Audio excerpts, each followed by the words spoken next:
Well, my friends, there is disaster in the retail sector.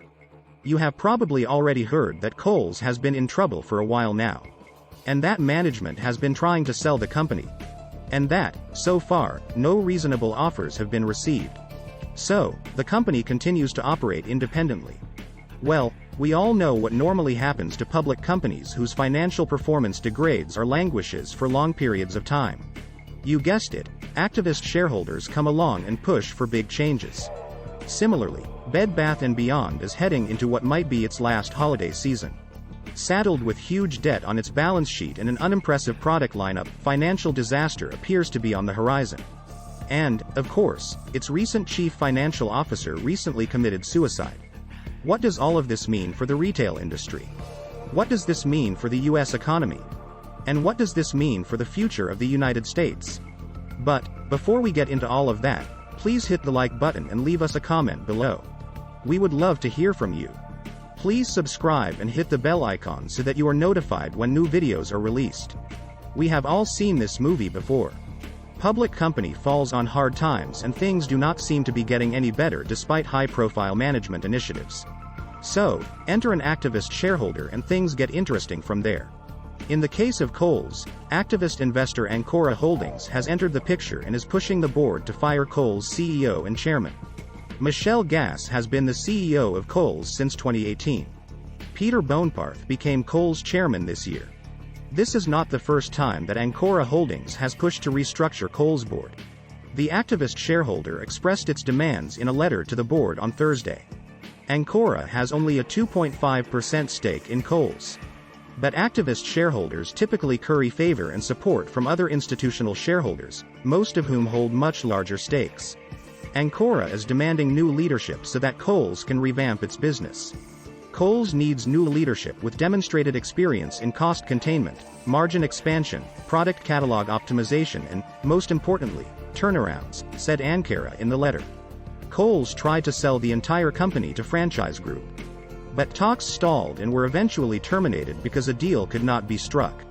The company had been encouraged by activist investors to pursue a sale. Franchise Group made an original proposal to buy Kohl's for $60 per share. Then macroeconomic conditions deteriorated and the bid was reduced to $53 per share. Kohl's declined the offer and talks were ended.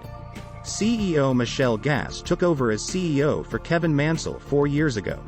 She was previously an executive at Starbucks.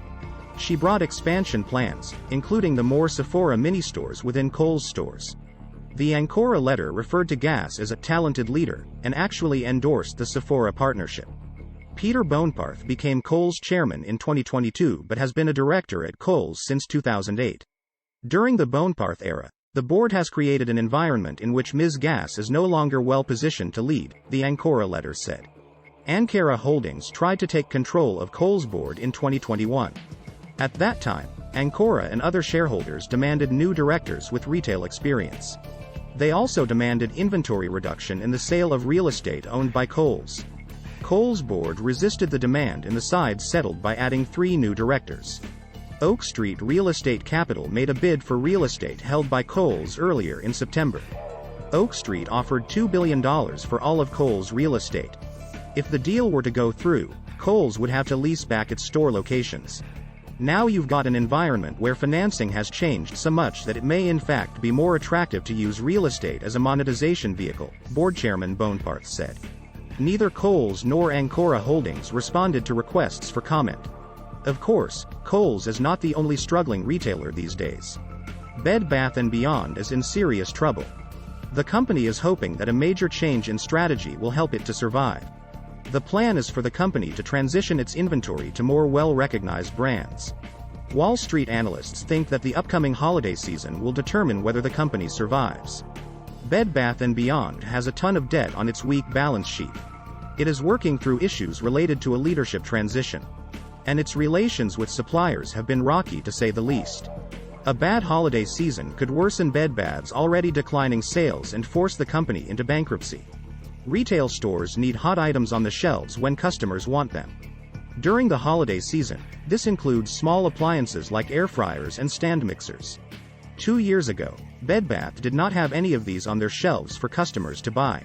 And that caused customers to lose confidence in Bed Bath as a go-to store. Chief Executive Mark Tritton was hired in 2019 to turn the company around. But he was fired by the board earlier this year. Bed Bath's top merchandising executive was also fired. Chief Financial Officer Gustavo Arnal committed suicide earlier in September. Bed Bath now has an interim CEO and interim CFO. The Tritton plan was for Bed Bath to grow 9 exclusive brands. The new post-Tritton plan is to rely heavily on national brands to drive customer traffic into stores. Bed Bath has decided to cut back or cancel those private labels. Bed Bath is trying to work out deals with direct-to-consumer brands, like mattress maker Casper. But Bed Bath is having difficulty getting deals with brands that most shoppers recognize. Most of the Bed Bath store managers like the new strategy shift. I even received thank you notes from vendors, said interim CEO Sue Gove. As previously shared, we are committed to delivering what our customers want, driving growth and profitability, and strengthening our financial position, said the company in a prepared statement. We recognize the vital importance of our supplier partners and our team is working continuously with them as partners, the statement continued. They want us to win, by supporting the assortment changes previously announced to create the best experience for our shared customers, the statement also noted. Shareholders are expecting an update on the new strategy during second quarter earnings call.